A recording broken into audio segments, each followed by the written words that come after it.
இயற்கையோடு இணைந்திருந்த மனித வாழ்வியல் இன்று அதிகார பேராசைகளால் நிலைகுலைந்து போயிருக்கிறது. ஆனால் உணவையே மருந்தாக்கிய சித்தர்களின் அறிவாற்றலால் நமது மண்ணின் பாரம்பரியம் பாதுகாக்கப்பட்டு வருகிறது. பெண்களின் உடல்நலம் காக்கும் மருத்துவ மீன் உணவுகளே இதற்கு நல்ல உதாரணம்.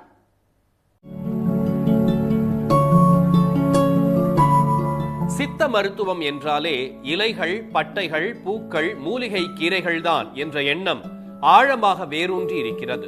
ஆனால் மீன் உணவுகளும் சித்த மருத்துவத்தில் இடம் பிடித்திருப்பது பலர் அறியாதது. அதிலும் பெண்களை அதிகம் தாக்கும் அல்சர் முதல் தைராய்டு வரை மீன் உணவுகளால் குணப்படுத்தலாம் என்கிறார்கள் சித்த மருத்துவர்கள். அயோடின் குறைபாடுனால வரக்கூடிய முன்கழுத்து கடலைன்னு சொல்ற அந்த காய்டர்னு சொல்லுவாங்க. அந்த முன்கழுத்து கடலை தைராய்டு பிரச்சனைக்கு மீன் ஒரு நல்ல உணவு.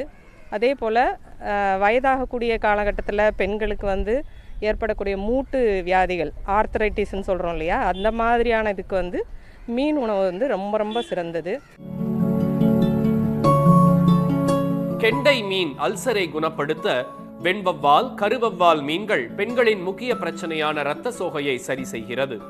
மடவையும் திருக்கையும் உடல் சூட்டை குறைத்து தலைமுடி உதிர்தலை தடுத்து நிறுத்துகிறது. கெளுத்தி உடல் மெலிவை சரி செய்து அழகாக்க பலருக்கும் தலைவலியாக உள்ள உடல் பருமனை போக்குகிறது ஐரை. சில பெண்கள் குழந்தை பெற்ற பின்பு அவங்கள உடல் பராமரிக்கிறதுல பிரச்சனை வரும். அதிகமாக உடல் எடை ஏறிக்கிட்டே போகும். அந்த மாதிரி பெண்கள் உடல் ஒல்லியாக இருக்கணும், அதே சமயம் உடலுக்கு அவங்களுக்கு பலம் வரணும் அப்படின்னு நினச்சாங்கன்னா ஐரை மீன் ஒரு மிக நல்ல தேர்வு. ஐரை மீன் அவங்க சாப்பிட்டுட்டு வந்தீங்கன்னா அந்த உடலோட பருமன் குறையும்.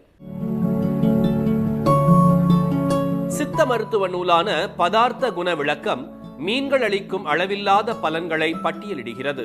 தாய்ப்பால் சுரப்பை அதிகரிக்க பாலூட்டும் பெண்களுக்கு விலாங்கு மீன் உதவும். எலும்பு தேய்மானத்தை கெண்டை மீன் தடுக்கிறது. மரவை மீனோ பதற்றம் தணித்து மனநலம் காக்கிறது. முதுமையால் படாத பாடுபடுவோருக்கு சுறாக்கள் பெரிய ஆறுதல். பால் சுறானால என்னன்னா வாதம் சொல்லக்கூடிய மூட்டுவாதம், முடக்குவாதம், வலி, வீக்கம் அதெல்லாம் சரியாகும். அதே மாதிரி காசம் சொல்லுகின்ற டிபி அதுவும் சரியாகுது. அதே மாதிரி ஈலை, இரும்பல் அதுக்கும் சுறா மீனை கொடுக்கலாம். சுறா மீனின் கல்லீரலை தொடர்ந்து சாப்பிட்டால் மாலைக்கண் குணமாகும் என ஆச்சரியப்படுத்துகிறது சித்த மருத்துவம். பல நோய்களுக்கு அடிப்படையான மலச்சிக்கல் கிழங்கான் மீன் எடுத்தால் சரியாகுமா? குழந்தைகளுக்கு அதீத சுறுசுறுப்பை அளிக்கிறது சென்னாக்குனி. அதை கருவாடாக சாப்பிட்டாலும் பலன் தரும். சர்க்கரை நோய்க்கும் கூட மீன் மருத்துவம் உண்டு.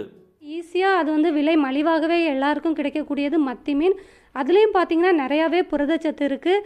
அதில் பார்த்தீங்கன்னா டயபெட்டிஸ் லெவல் குறையும் அந்த மத்தி மீன் நீங்கள் அதிகமாக சாப்பாட்டில் எடுத்துக்கும் போது. சூர மீன் சொல்லிட்டு ஒரு வகை இருக்குது. குழந்தைகளுக்கு கொடுக்கும்போது அந்த புரதச்சத்து ப்ளஸ் அதில் இருக்கிற கால்சியம் சத்து குழந்தைகளுடைய எலும்பை நல்லாவே வளர்க்கும்.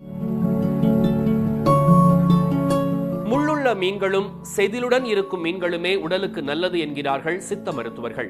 மீன்களை உணவாக மட்டுமே எடுக்க வேண்டுமா? மீன் எண்ணெய் மாத்திரைகளால் பலனில்லை என்கிறார்கள். இதுவரை வெறும் உணவாக மட்டுமே இருந்த மீன் குழம்பு இப்போது மருத்துவ சமையலாகவும் அறிமுகமாவதால் இனி வீட்டு சமையலறைகள் கமகமக்கும்.